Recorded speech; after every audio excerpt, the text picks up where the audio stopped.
Hello, welcome to Actual Spinster. My name is Anna Marie, and today I'm going to audition to be a Victober host.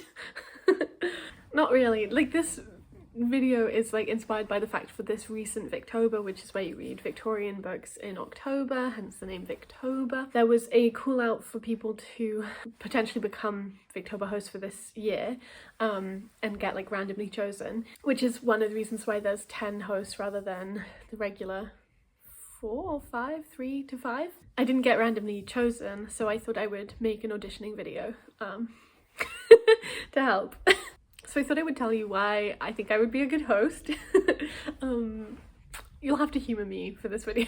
And also maybe talk about like some of the videos I've already made about Victorian literature, and I also wanted to talk about what ideas I have about what I would have picked to be my like Victober challenge, because I thought that would be kind of fun to like chat about and chat through. I think like if you followed my channel already, you'll know that I'm really interested in Victorian literature, and I have been for a long time. I think Victorians are just a really fascinating group of people, especially because we have a lot of things that we've inherited from the Victorian era in a way that sometimes we can like pinpoint and know and like acknowledge, and at other points I think is more kind of neutralized as some kind of like constant, you know, I don't know, like our approach to death I feel like is actually quite similar to Victorian still, or you know, a lot of the things that we take for granted about history and development I think come from the Victorian era in some way, and you know, to say nothing of the like active erasure and construction of the past that the Victorians then did, which we then inherited as an idea of like,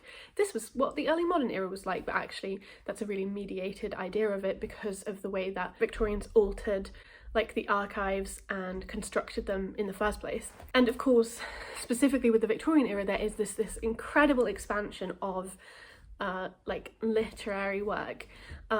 It's a time when periodical production is getting cheaper and cheaper, and obviously also literacy rates are increasing, and so is the like middle class, so there's really an audience for leisure reading in a way that there never has been before. And of course it's also a really long period of time, it's 70 or so years, and so within 70 or so years there's like major changes too. And then to say nothing as well of like the colonial expansion of the Victorian era, which is all interconnected with like the burgeoning middle class, the like increased wealth and the increased industrialization of the Victorian social, political, labour landscape. Yeah, that was not a very well thought through kind of overview, I guess, of sort of some of my understanding of the Victorian era, but like I guess I wanted to say that as a kind of like, you know, attempt to somewhat think about why I love the Victorians as a period of time to read from, learn about, talk about, so on. I am currently doing a PhD that bridges between the Victorian era and into the 20th century.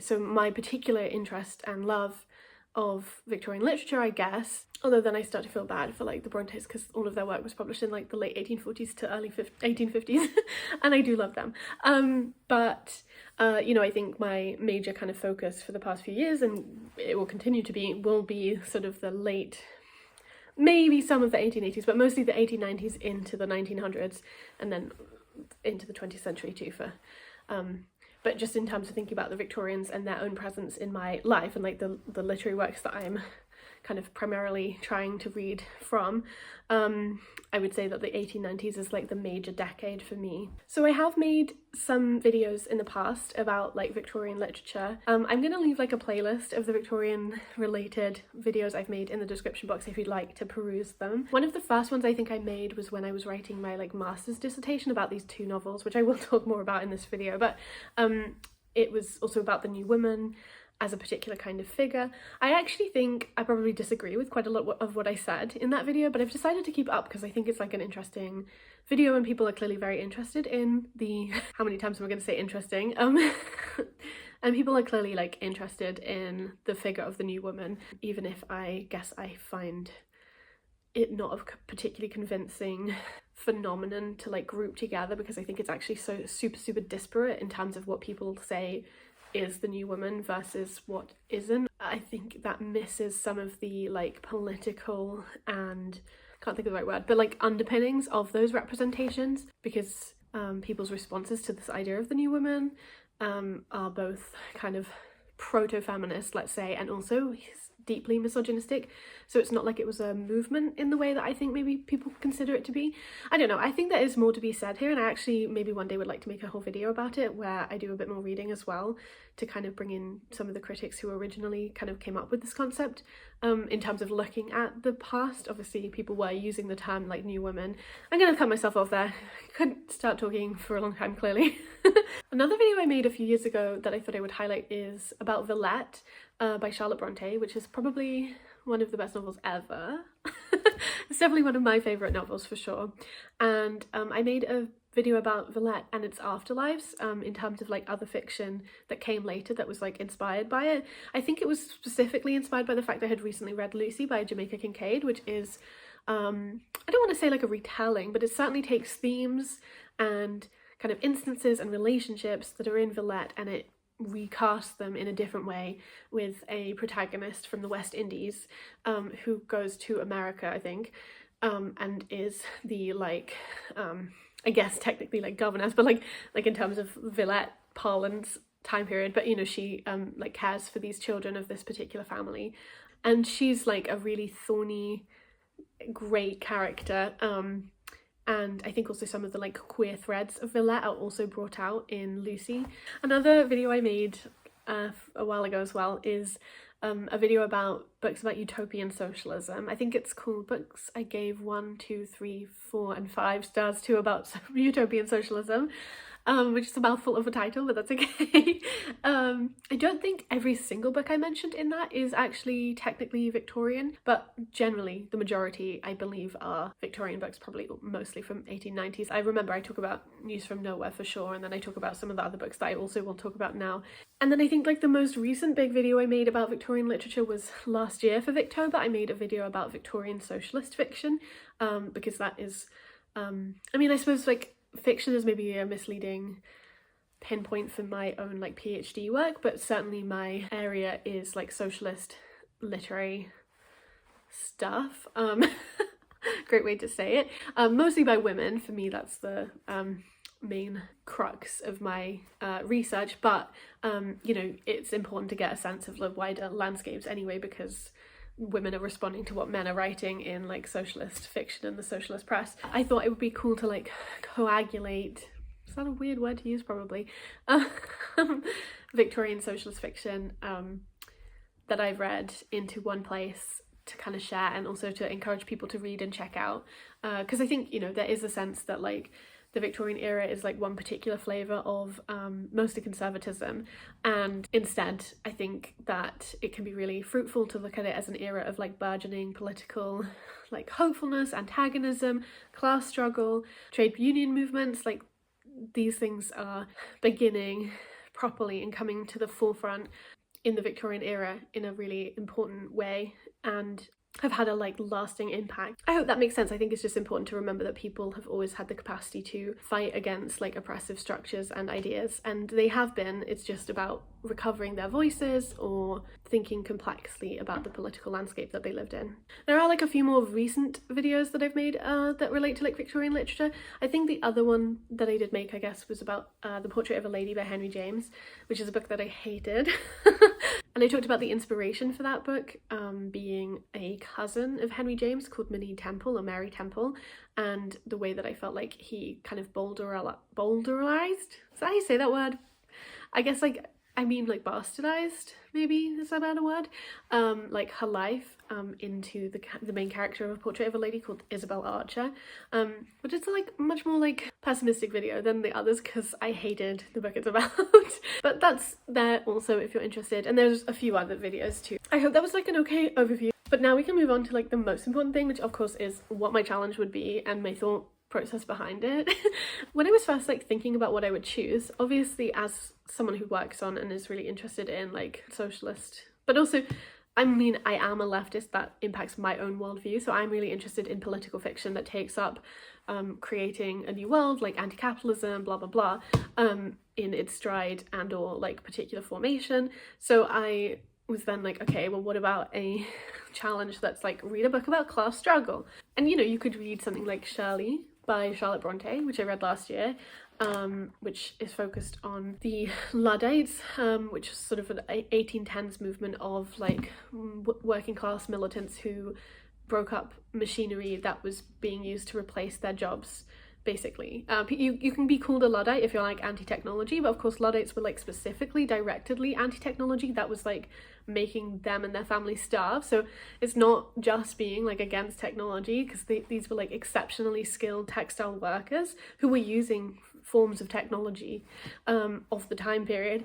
And like another book that I think could fit in this kind of broader idea would be like North and South by Elizabeth Gaskell, which is very popular, and which I think some people consider to be a socialist novel. I certainly wouldn't consider it to be a socialist novel, because I think that like perhaps it's like sympathetic to trade unionism, but it's not really sympathetic to anti-capitalism in any meaningful way. It sort of still prioritizes like the ruling class in how it represents the class struggle in that book. Anyway, but yeah, so the reason why I decided not to like pick this challenge, not that I'm actually picking it, but like, you know, is because I just felt like it's too broad, and it means you can read books that, which I mean, I still would obviously encourage people to read books about class struggle from like different perspectives on class struggle, but as a challenge for if I was a host, I wouldn't want to pick it. Because like, yeah, this is an exceptionally conservative novel. It's just honestly very like capitalism propaganda. Like, capitalism is just good, like progress is good, cutting down the forest where all the fairies live, that's good. That was one idea I had, but I put it aside. I did also think about like read a trade unionist novel. I think some of the same like issues apply, I mean, but I decided not to go that route because I just think that the terms are too broad, and I actually want to encourage people to read more specific things. Even if it makes the challenge harder, but it's okay because I'm not actually a host. Another kind of challenge then I thought was read a socialist novel. Obviously that would be like the most kind of obvious form. I then put in brackets like by a woman. I think read a socialist novel by a woman could be a really great challenge. So for this challenge I would recommend books like The Image Breakers by Gertrude Dix, which is one of the books I did my master's dissertation on, and is in the like New Women video, as well as the Utopian Socialism video, I think. And so is On the Threshold by Isabella Ford, that's also in the New Woman video and also in the Utopian Socialist video, I think. And they're really fascinating books that prioritise the experience of women. There's definitely some like ambivalence just in general. I think there always is, but also specifically in terms of relationships between middle class and working class women in them, which I think are both generative in some way and also quite frustrating, because, you know, I would like working class women to be prioritised and focused on in a way that they aren't. But I think in On the Threshold there is a really fascinating working class woman character who is a maid of all work in a way, and she has this kind of interesting slippage between particular kinds of labour in a way that I just think like speaks to kind of the precarity of women workers, but also kind of speaks to their like, you know, resourcefulness and their sort of inability to be like moulded into these like middle class morality bourgeois stuff that is also sort of happening as well. Another book that I read more recently, I think I read this for last year's Victober as well as also for my PhD, is Amy Furness Scholar by Catherine St. John Conway, or Catherine Bruce Glazer, that's her married name. And this is about like a school teacher who sort of has this like conversion and education to and with socialism, and it's a very Christian socialist focus, and it's also kind of a romance, and it's also pretty like it's not even like homosocial, it's homo-romantic between these two particular women characters. And yeah, it's, you know, it's also about like men's mistreatment of women, and it's a pretty short book, but I would really recommend it. I think it like gives a kind of insight into some of the things that could have been said and were being said during the Victorian era that people maybe don't think could be. So yeah, developing on that kind of theme of like read a socialist novel by a woman, I also was like read an underrated socialist novel. I think those are kind of the same sort of prompt. Obviously there are male authors who are underrated also, like who are socialists, but any book by a woman about socialism is probably pretty underrated. So yeah, for this prompt I guess it would just be like literally anything except from News from Nowhere by William Morris. But definitely the books I've already mentioned and any other books by those authors would probably work. Obviously I've been saying I want to like, you know, foreground working class women in socialist novels, socialist politics and so on, but I do kind of think that for the Victorian era quite a lot of the working class women who were writing poetry, and I'm not like a big fan of poetry, so I just felt like maybe making a specific challenge to read like a novel by a working class woman would be like a little bit difficult. There definitely are some, you know, working class women writing. It's just one of the reasons that they're writing poetry is because that's a much easier form to be writing whilst you're doing your other work, whilst you don't have that much time. And a couple of the women writers, or at least one of them that I know of, called Ethel Kearney Holdsworth, or Ethel Kearney, she started as a poem writer, as a poet is what I was trying to say, and then in the like no longer Victorian era, so like she wrote novels after the 20th century began, I think. I don't know the exact date, but like I know that one of her novels is from 1913, which I read recently, which was called Miss Nobody. So like there's definitely working class women writing, but the forms that they're writing in, yeah, I think don't tend to be novels. I would love to be given suggestions about this if I'm like completely wrong, or if you have any suggestions. Obviously, I think then sometimes it can become hard to decide who counts as working class and who doesn't, so I think that can also come into it. So obviously this is more like interpretations on a theme, but another challenge I thought could be fun, but I also think it could be kind of hard mode for me, is to read a socialist novel not from the 1890s, which is the majority of the novels that I have been recommending and talking about and reading. But there are some that like could work for this. I guess maybe it's slightly cheating to just have them be from the 1880s, but that's not the 1890s, so it counts. So like, for example, there's The Story of an African Farm by Olive Schreiner. I mean, this book is like quite a expansive kind of sense of socialism. I mean, it is a socialist novel. I think it's just, if you're looking for like a real deep engagement with socialism, then you're gonna miss it, but it's certainly part of the like aesthetic of socialist culture that was like sort of developing at this particular time. And it is like a fascinating novel, even if it is pretty difficult. And I felt when I read it, it was like very just like underlyingly racist about the construction of like womanhood itself, not including women of colour, and I guess specifically like African women at all. And I know that Olive Schreiner like went on to be like fairly solid about like being in solidarity with Black women, but I just think like the way that this is talked about as like a feminist novel, I think actually is a disservice, or I think it like misrepresents it as if this novel isn't also then about whiteness, which it 100% is, and that like really impacts the like parameters and the like horizon, like the liberatory horizon of the feminism or the proto-feminism explored in this. I also do feel like this is one of the novels that has like suffered from the fact that people are really interested and like invested in constructing like a new woman figure, because I think that this novel is doing a lot more than that, and in fact like the woman character in it is not the main character. I mean, she's not the main character, but there's just it's more than her story. And I think this is also where maybe the fact that actually some people who were like thinking about new women were also trying to construct new models for men too, and like that's what's going on in this novel as well. And again, that's not really engaged with particularly, I think, even though it should be. I mean, this also would count for that because this is from 1900 to 1901. It was published serially, so it kind of bridges between. I think it was all published before Victoria died, but I could be wrong. Although wait, did she die in January of 1901? Anyway, it started in 1900 and then it ended in 1901, I'm pretty sure. I think March 1901. So you could read this because it's, you know, it's not the 1890s, it's 1 year after the end of the 1890s. And another book I also thought for this, but again, this book could also count for an underrated like socialist novel, and also a socialist novel by a woman, is A City Girl by Margaret Harkness, which was from 1888, I think, and is about this woman who meets a middle-class man and is pretty much betrayed by him, and it's pretty rough. Like, I think it is an example of a socialist novel, like it comes out of socialist literary spaces, but I think the representation of the working class characters are pretty, like they could use work, I guess. So I think those are like the like socialist specific challenges. I did come up with a few others that are kind of more in keeping with like other themes of my own reading. I thought one that could be like fun would be, and like I guess it means it wouldn't be technically Victorian, but I also think it would be a fun way to engage with like what is like being transported across different like areas in the world to the Victorians at that time. So the challenge would be something like read a book that was translated into English in the Victorian era for the first time. So like, for example, you could read Capital by Karl Marx, which was translated in the, or like first started to be translated in the 1880s. You could also read War and Peace, which was translated by Clara Bell in 1886, I think. And I'm sure there's lots of others. Oh yes, and also you could read, which I have done, I will say, you could read Eleanor Marx. She did a translation of Madame Bovary by Gustave Flaubert from the French into English in the 1880s also.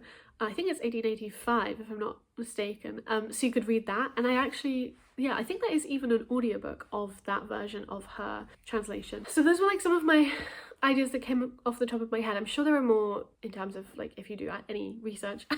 But yeah, I don't know, I just thought that would be a fun way to like include translation in this. Another like idea I had for a challenge, which I kind of felt like was sort of my duty to like say, is because obviously my channel is Actual Spinster. I am a spinster. I thought it would be interesting to say like, you know, a book that engages with spinsterhood in some way. I think quite a few of the books I've already mentioned, like the socialist women novels, probably would count. Certainly On the Threshold and The Image Breakers. Although The Image Breakers may be in a slightly sort of quasi-spinsterhood way, but definitely On the Threshold counts as like a spinsterhood book. And I also think a book like The Story of a Modern Woman, that counts as a spinsterhood book for sure. Another book also by Gertrude Dix, who wrote The Image Breakers, The Girl on the Farm, I think that is a really good spinster book too. I didn't include it in the socialist novels because I feel like the socialism is not particularly at the forefront, but I mean it's by an author who was a socialist and who came into kind of political consciousness through socialism, so it has some of that, but the main character is not the girl from the farm who is this like working class girl slash woman. The main character in that book is actually like a middle class woman who's responding to the way that men mistreat the girl from the farm. Did I say what this book, who this book was by? I didn't, I don't think. This is The Story of a Modern Woman by Ella Hepworth Dixon. So another like strand of my own reading and thinking, and specifically in terms of my like PhD research stuff, is periodicals, because I look at what women were writing in socialist periodicals. So I also thought it could be interesting to do like a challenge around periodicals. Yeah, so I think the challenge would be something like read something that was first published in a periodical, and if possible try to read the version that was first published as opposed to the edited edition when it was like formed into like a novel at a later date. But obviously that can be kind of hard, and that's sort of to the like chagrin of periodical scholars. Yeah, because quite a few of the books I think I've already mentioned would count. I mean obviously this one would because it was published serially. This one also would count because it was also published serially. I actually suddenly was like, was Shirley published serially? I feel like because of the way that like Charlotte Bronte got letters about it, what was it? But I can't remember. There's definitely a lot to choose from in terms of novels, but also it means that you could start reading short stories. So like the writer that I am thinking about a lot, or have been recently, is a woman called Margaret Macmillan. She is kind of famous, but at the same time she's one of those women who's sort of in public consciousness without people actually knowing or engaging very much with her work, partially because she was a socialist woman. She wrote fiction for the socialist press, so you could try and track down one of her stories. If you're interested, like let me know and I can like hook you up. But yeah, I mean I think my favourite story of hers is called Mary's Lover, which is from 1896, and it is kind of a follow-on story to another story that she had, but it's also slightly different. It just has a character who is has the same name from a story from 2 years before then, in 1894. So that first story is called A Woman of the Age of Gold, Mary Muse. Terrible title, but whatever. And the character Mary Muse is in Mary's Lover. I think it's a really fascinating story and I really recommend it if you can find it. In fact, I probably will just put a link to the periodical page of it like on my Google Drive and leave a link to it so that you can access it if you're interested. Yeah, I mean there's a lot of women who were writing short story for like the socialist press and also for other places, so I think this could be like both easy and also quite interesting to kind of follow through and do, especially if you pick someone whose work was then not republished as like a complete series or collection or whatever. Kind of following on from this like periodical discussion, I thought that like actually a challenge that was like I think this is almost maybe the most me challenge actually, but anyway, this challenge would be to read a book that is hard to access in some way. So it could be like out of print, it could be from a periodical, like direct, not mediated through the republishing. There could be just no modern edition. It could just be online only that you can access it. Yeah, and I say that because like that is a lot of the work that I look at is mostly only available online or in one particular place. I'm not suggesting that you travel to a particular place to read it. Like the fact that like so many things have been digitized is really helpful. But yeah, I just thought it would be like a cool way for people to think about like access to the historical record and like construction of, for example, women writers as being marginalized in the past, when perhaps that's not as accurate as it seems now, because the women from the past haven't had their work be like highlighted or emphasized or republished in the way that like male writers have. But that doesn't mean that they weren't there or producing work. And obviously I do believe that like women's voices were marginalized across culture, that's patriarchy. But I also think sometimes people can get a sense of like really skewed dynamics of like the literary marketplace when a lot of women were publishing and were popular and well read, but then they've just been like neglected and erased from like literary history and from like reaching canonical status or being included in curriculums and things like that. So I think that this challenge could make people think a bit more about that and think about like the barriers to access of these things and like what would make them easier to access. A book that I read most recently that I think would work for this is Husband and Brother by Catherine St. John Conway or Catherine Bruce Glaser. But a lot of the books, like I said, I've been mentioning would work for this. And then the last idea I had for a challenge, I kind of was like surprised that I didn't think about this first, which tells you that I definitely need to do a lot more work of reading these particular kinds of books. But basically, I thought that a challenge could be nice would be to read a book by a Victorian Jewish author, because there were like Victorian Jews, and I think a pretty interesting kind of aspect of Victorian like society in development is the position of Jews in Britain during that time. I mean, I'm Jewish, I'm interested in Jewish history, so I think it's kind of interesting the whole time, but but in this case, like there was an increased amount of like immigration in the 1880s of Jews from Eastern Europe into the UK, but there was already a kind of Sephardic Jewish presence in the UK. So there's lots of kind of interesting entanglements between the different groups of Jews in terms of their like social position, which I think impacted a lot of other stuff. And there's also the creation of, is it West London Reform Synagogue during this time as well. So there's like a lot of interesting like Jewish stuff happening. I think often Jewish stuff is like siloed as like a separate thing of like, this is Jewish history, so it's not British history and it's not Victorian history.